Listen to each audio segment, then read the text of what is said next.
Vamos por el centro de Košice. Esto es precioso. Tenemos un día estupendo.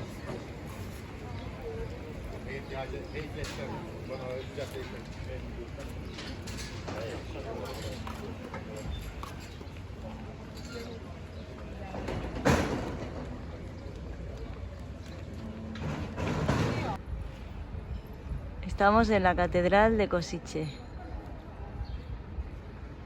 Súper bonita. Un calor, pero alucinante.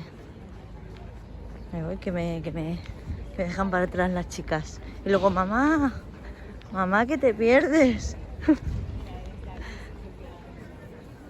Mira, qué bonita.